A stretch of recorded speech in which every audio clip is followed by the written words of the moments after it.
Jangan lupa like, komen, dan subscribe channel YouTube TVRI Bengkulu, serta nyalakan lonceng notifikasinya.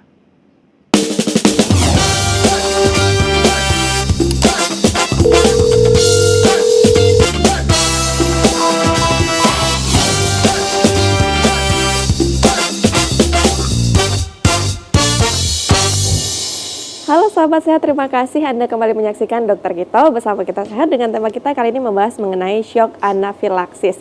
Tadi disebut-sebut ya bahwa proses shock anafilaksis ini cepat, kemudian jika tidak ditangani dengan cepat maka akan berujung pada kematian. Sebetulnya secepat apa sih dok ini kalau kita tidak menyadari nih bahwa dalam tubuhnya ada shock anafilaksis, seberapa lama dia bertahan untuk kemudian menuju kematian itu dok? Oke. Masyarakat di rumah tidak usah khawatir ya. Mungkin ada di beberapa kasus itu yang dalam hitungan menit terus bisa langsung drop. Tapi kebanyakan itu tidak yang 5 menit, 10 menit itu enggak. Masih 30 menit sampai 1 jam itu ada, atau 1 jam sampai 4 jam, 3 jam itu ada. Begitu. Tapi memang tetap harus cepat karena itu sangat tidak nyaman. Terutama kalau yang diserang itu langsung ke pernafasan ya. Kalau kita sesak nggak bisa bernafas itu paling lama kita bisa tahan 7 menit, 10 menit ya. Baik kita nggak bisa bernafas begitu, padahal tubuhnya masih bisa tahan, cuman udara tidak ada yang masuk. Makanya nanti penanganannya kita jelaskan di akhir, itu ada oksigen, kemudian kita berikan antidotum dan lain-lain begitu. Baik, nah semakin menarik ini langsung saja ya dok ya, dilanjutkan dok. Oke, kita lanjut ke penegakan diagnosis shock anafilaktik. Pertama, saat kita tegakkan diagnosis, walaupun nanti kita, pasien sesak datang ke IGD, mungkin dokternya tidak akan banyak bertanya ke pasien, karena pasien tidak bisa menjawab nih. Biasanya kita tanyakan ke yang mengantar, sambil pasiennya ditangani. Gitu. Jadi jangan, dokter nggak usah banyak tanya, tangani dulu. Ya pasti kalau gawat darurat pasiennya ditangani dahulu oleh misalnya perawatnya kah atau dokter yang lain, dipasangkan oksigen untuk tata laksana awal, sambil ditanyain untuk apa.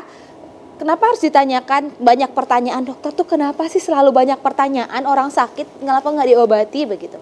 Karena dalam proses pengobatan kita perlu wawancara medis untuk supaya diagnosis kita tepat, tata laksananya tepat.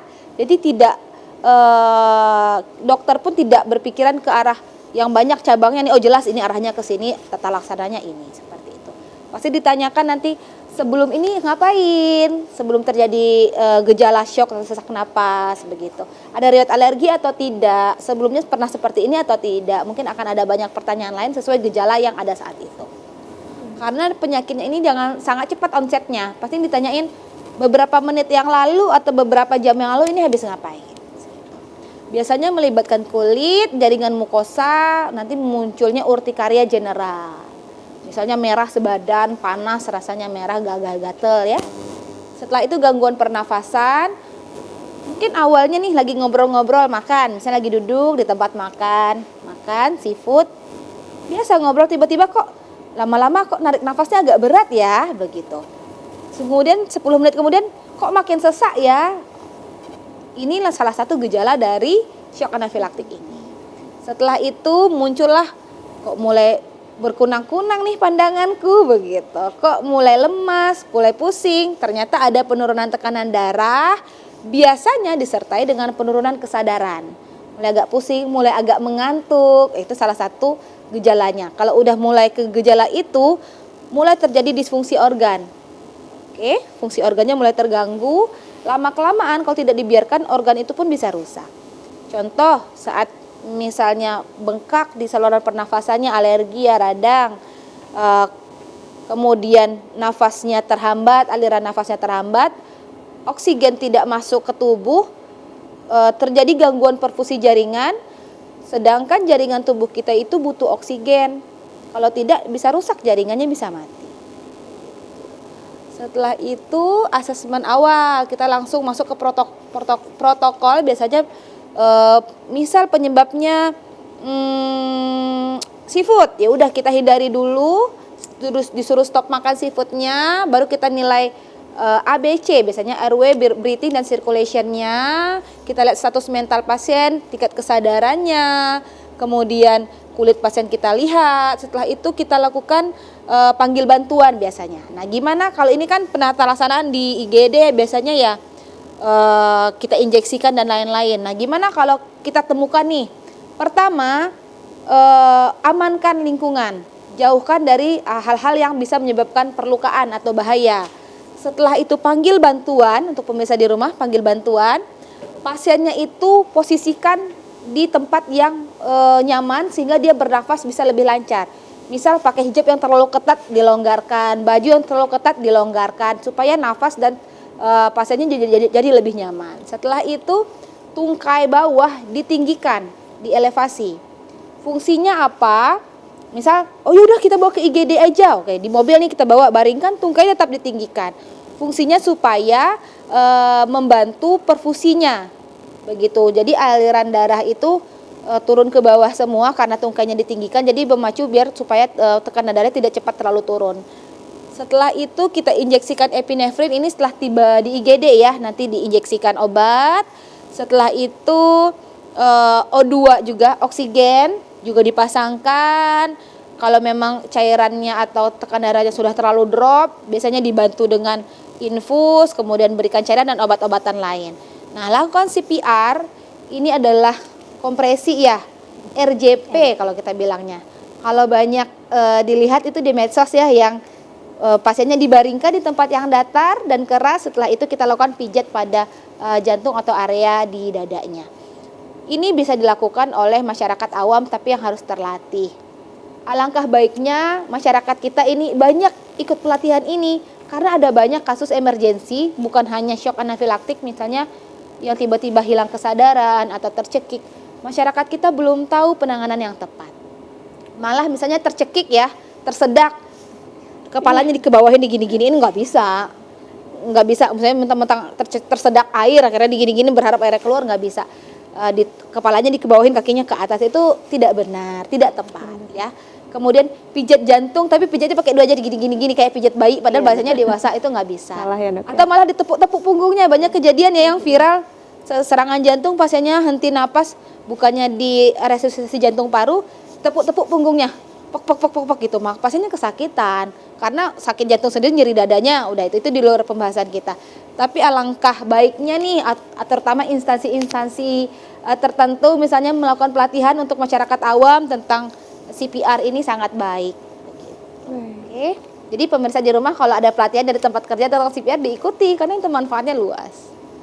Oke, penanganan selanjutnya, kalau pasien sudah mengalami perbaikan setelah tahap awal tadi, biasanya kita konsultasikan dengan tim spesialis. Memang kalau ada gangguan di saluran napas kita intubasi. Kalau oksigenasinya terganggu kita pasang alat ventilator. Ini biasanya sudah berat yang tidak tertangani dengan cepat, reaksinya sudah terlalu berat, biasanya butuh penanganan lebih lanjut setelah dia agak stabil ya.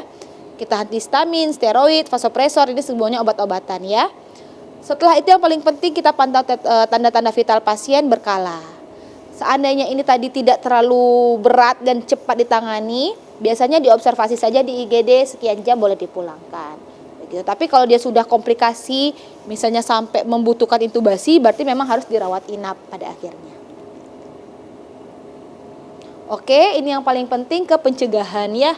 Pertama, kewaspadaan, terutama untuk pemirsa-pemirsa di rumah yang memang sudah punya riwayat alergi sebelumnya.